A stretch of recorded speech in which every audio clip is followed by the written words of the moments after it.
Hi friends, அனைவருக்கும் வணக்கம். இன்று பிறந்தநாள் கொண்டாடும் மற்றும் திருமண நாள் கொண்டாடும் அனைவருக்கும் எங்கள் குருலட்சுமி சேனல் சார்பா வாழ்த்துக்கள். இன்று ஒரு சிறுகதை. ஒரு பெரிய காடு. அந்த காட்டுல புத்தர் நடந்து போயிட்டே இருந்தாராம். பின்னாடி ஒரு குரங்கு மரத்துக்கு மரம் தாவி தாவி அவர் பின்னாடியே போயிட்டே இருந்துச்சு. புத்தர் திரும்பி பார்த்தாராம். உடனே அந்த குரங்கு என்ன செஞ்சான், ஒரு பெரிய மரத்துல உச்சி மேல போயிட்டு உட்காந்துக்கிச்சான்.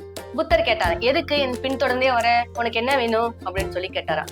அதுக்கு அந்த குரங்கு சொல்லிச்சான், என்ன நீனு சின்னதா எடை போடாத, நான் ஒரு பெரிய ஆளு, நான் ஒரு பெரிய மகா மந்தி அப்படின்னு சொல்லி அதை பத்தி தற்பெருமையா பேசிட்டே இருந்துச்சான். உடனே புத்தர், அப்படியா, சரி உனக்கு ஒரு போட்டி வைக்கிறேன் அப்படின்னு சொல்றான். என்ன போட்டி அப்படின்னு மங்கி கேட்டுச்சா. நீ இப்ப அங்க மேல உச்சியில உட்காந்துருக்க இல்லையா, அப்படியே என்னோட உள்ளங்கையில நீ உட்காரணும் ஜம்ப் பண்ணி அப்படின்னாரா. இவ்வளவுதானே, சரி நான் அந்த போட்டியில ஜெயிச்சிட்டா எனக்கு என்ன தருவீங்க அப்படின்னு சொல்லி குரங்கு கேட்டுச்சான். அதுக்கு புத்தர் சொன்னாரா, நீ அப்படி உட்காந்துட்டு அப்படின்னா சொர்க்கத்தை ஆள்ற மாமன்ன சக்கரவர்த்தியோட நான் இருக்கக்குள்ள அவருடைய அறையில ஃப்ரீயா இருக்கும், அதுல போய் நீ உட்காந்துக்கலாம் அப்படின்னு சொன்னாராம். அப்படி நீ தோத்துட்டேன்னா 1 வருஷத்துக்கு நான் என்ன சொல்லணும் அதுக்கு நீ கட்டுப்பட்டு இருக்கணும் அப்படின்னு போட்டியோட நிபந்தனையா. உடனே குரங்கு சரின்னு ஒத்துக்குச்சு. தாவுக்குள்ள இப்படி மேல் உலகத்துக்கு போயிட்டு சுத்தி பார்த்துட்டே இருந்துச்சான். அப்ப அங்க பெரிய ஒரு பளிங்கு தூண்கள் ஒரு 5 காணப்பட்டுச்சான்.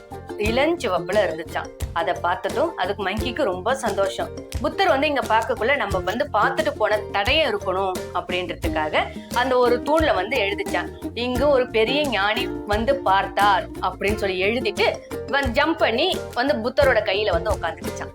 புத்தரோட கையில உட்கார்ந்ததும் அது நடந்த விஷயத்த எல்லாத்தையுமே புத்தர்கிட்ட சொல்லிச்சான். இந்த மாதிரி நான் மேல ஜம்ப் பண்ணக்குள்ள மேலுலகத்துக்கு போய் சுத்தி பார்க்கல இந்த மாதிரி தூண்கள்லாம் அங்க இருக்குது, பார்க்கவே ரொம்ப அழகா இருக்கு அப்படின்னு புத்தர்கிட்ட சொல்லிச்சான். அப்படியா அப்படின்னு புத்தர் சந்தேகமா அப்படியா அப்படின்னு சொல்லி கேக்குறாரு.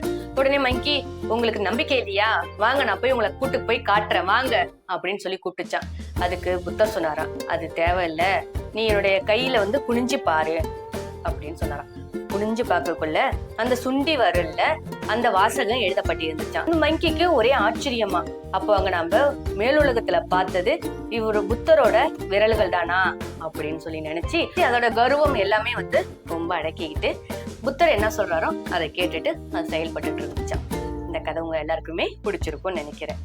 நிறைய சுவாரஸ்யமான கதைகளை கேட்க குருலட்சுமி சேனலை சப்ஸ்கிரைப் பண்ணுங்க. சப்ஸ்கிரைப் பண்ண அனைவருக்கும் மனமார்ந்த நன்றி. இன்னொரு கதையோட நாளைக்கு சந்திப்போம். தேங்க்யூ, பாய்.